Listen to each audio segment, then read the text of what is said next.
I am quitting competitive Yu-Gi-Oh! The first of many false claims, and we're only 3 seconds into the video. And in the next 11 minutes, I'm going to show you why Sunset Jess has categorically failed to provide any value to her listeners, nor make any salient point toward why she's actually quitting the game.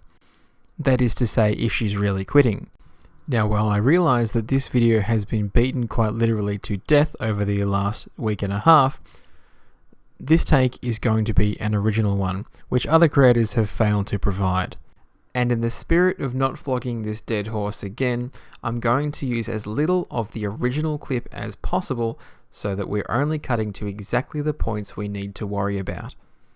Fellas! If you want to stop playing Yu-Gi-Oh!, may I offer you the perfect outlet, forbiddencards.com? We're now selling Pokemon cards. These aren't the ones you can play with in any sort of capacity in Australia, but there are some pretty looking cards in these sets. We're only a fledgling card store, so happy to take any feedback and improve. Thank you so much for your time. Yeah, and so are half of or most of your favourite players. Problem 1. All of your favourite players are quitting.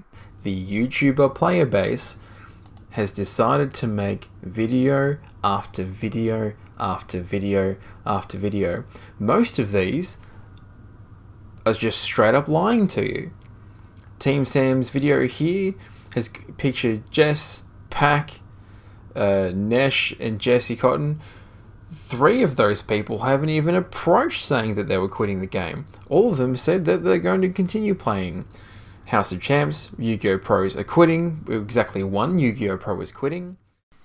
And by 18 seconds into the video, we have already thrown away the audience's trust, if they bothered to do even the slightest bit of research.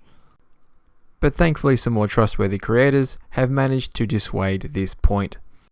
Another 12 seconds into the video, we get this gem.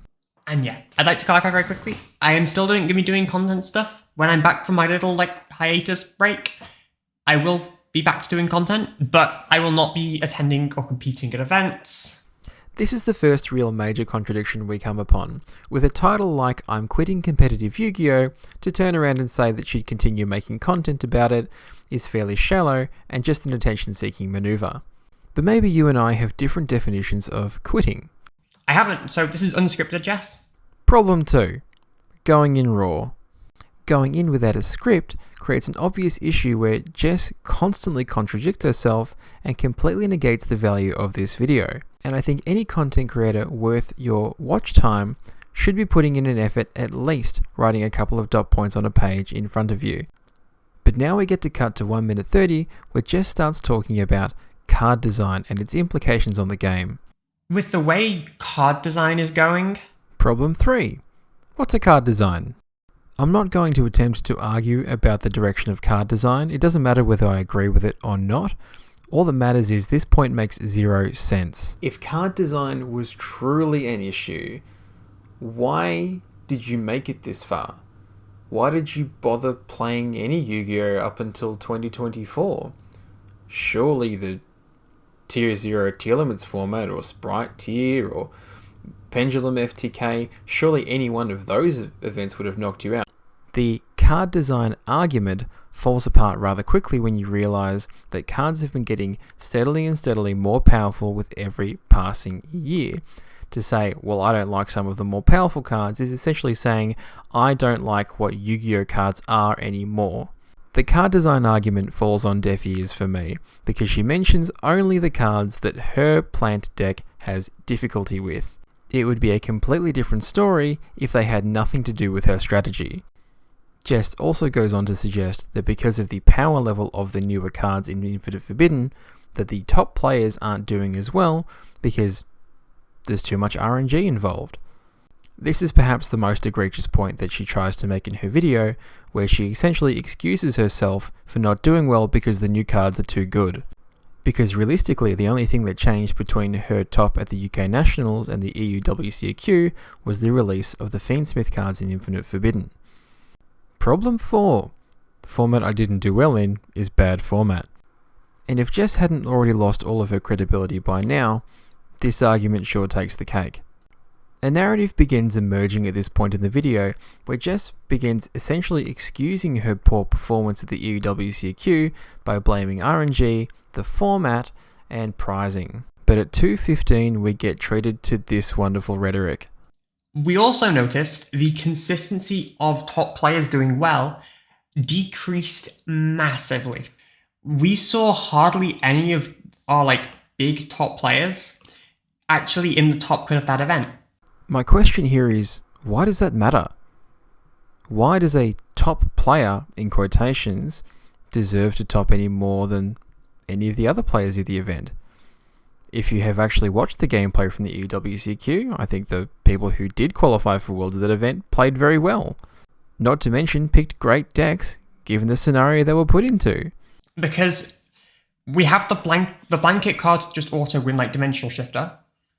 I'm not too sure about your deck building style, but if my deck just loses to Dimensional Shifter, I probably didn't deserve to win that match anyway.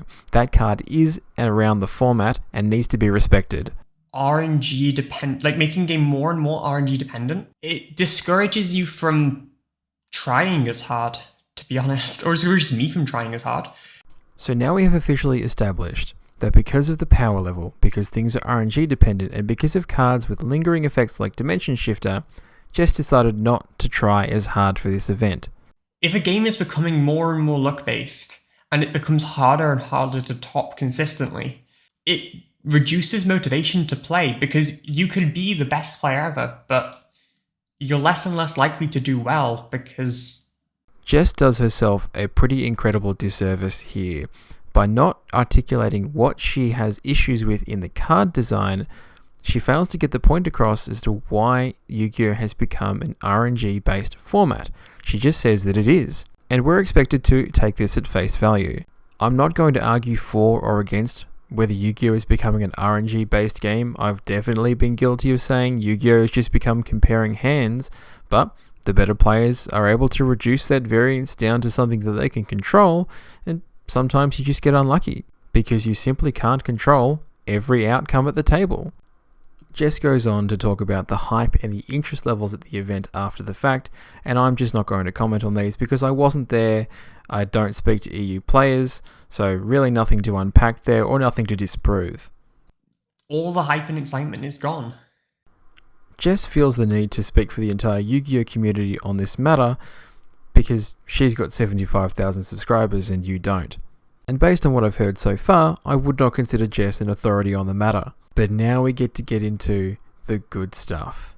The prizing problem. For those keeping track, we're now at 4 minutes and 30 seconds in the video. And on top of that, prizing. Problem 5. Not reading a website. Ever.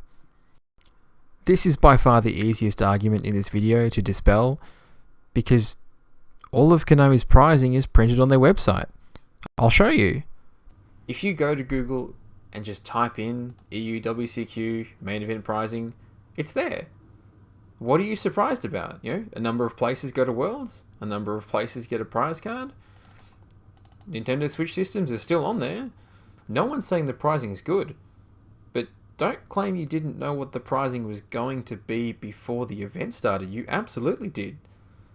If you invested in flights and accommodation and a deck and testing, that's on you. This is not a point.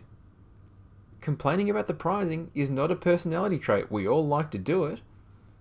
If you look at this and say, well, I was expecting a car. I was expecting several thousand Bitcoin when I topped my Yu-Gi-Oh! Event. You're delusional. Plain and simple. We then go on to discuss Jess's World Championship finish from last year. I made top 8 and then I lost first round of top 8. I walked out empty-handed. Having attended a Yu-Gi-Oh! World Championship in 2017, I can say that no one walks out empty-handed from this event. This is a complete, bold-faced lie. You may have been stopped at the worst possible moment, right before there's any additional prizing, but the participation prizing you can sell for at least several $1,000s, as has been my experience. But to say you walked out with nothing could honestly be considered defamation, with how vicious a lie like that can be. Jess then goes on to cheapen the experience of participating at Worlds or playing at the EUWCQ by comparing topping records at those events to just winning a 10 or 12 man locals. It feels more rewarding to play locals. Like, spending hundreds of pounds and hundreds of hours to go to a YCS top, and where I could go to a 10-man locals, and it feels more rewarding to do well at that because of the prizing. Now, I'll hear you out if it is a matter of investment versus payout. But you're not going to seriously sit there and tell your subscribers that you think the prizing at locals is remotely close to the prizing that you would receive if you did well at a premier event. This is a nonsense argument and really only goes to show that the part of the game that Jess is valuing is the win and not the prize. In which case, why talk about the prizing at all? Like, that sounds ridiculous. Yeah, fucking right it does. That coming top 32 in a 2,500 player event feels worse than getting first at a 10-man event. I sincerely apologise to anyone who has to put up with this arrogance at the local level. To suggest that, well, my top 32 finish is just a paltry effort, but this 10-man locals win, I'm going to be hanging that on my fridge for days. I'm not going to be stopping playing Yu-Gi-Oh! Entirely. Motherfucker, then what were we here for? The title of the video is literally, I'm quitting competitive Yu-Gi-Oh! Do we truly not understand the meaning of the word quit? This has cheapened the entire 11-minute experience, and I hope for many people. Nah, don't worry guys, I'm not actually quitting. That title was just a bait. You'll see me around. How fucking angry are the Jess haters right now? And I promise you, there are probably many who watched the video until this point absolutely drooling, and now they get to see that she's still going to be playing the game. Man, what a 180 from where we started. And all this has done is remove all of the value. We have watched now 9 minutes worth of content, and the only point that we've made is that we'll still be playing the game. This is this video's major problem. It doesn't provide any change in Jess's position in the community. See, she started out by saying, I'm going to be quitting Yu-Gi-Oh! And ending on, well, I'm going to still be playing Yu-Gi-Oh! And I would put real money on the fact that she'll continue to attend YCSs. Problem 6. It was just a prank, bro. From this point on, there's no value in revisiting anything that Jess has said across the course of the video, nor do I intend to continue watching the video. At 8 minutes, we now know that she never intended to quit Yu-Gi-Oh! She was always going to play. This is the kind of rhetoric and content that I hate the most. A person who is quite literally unable to explain themselves in any linear or logical way. This entire video has just been talking for talking's sake, and then slapping a fairly controversial title on the front of it. In future, I hope Jess decides to sit down with a script and some sort of point before making these kinds of videos. But as of today, she's already sat down with Fafa and Joshua Schmidt to discuss and defend all of her points. And only 50 minutes into that video, I can say she's done a very poor job. If you really want to quit, I'll show you how to quit.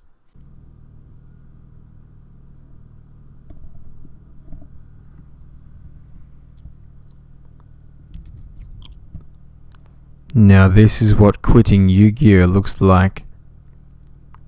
See you at OTS in 2 weeks.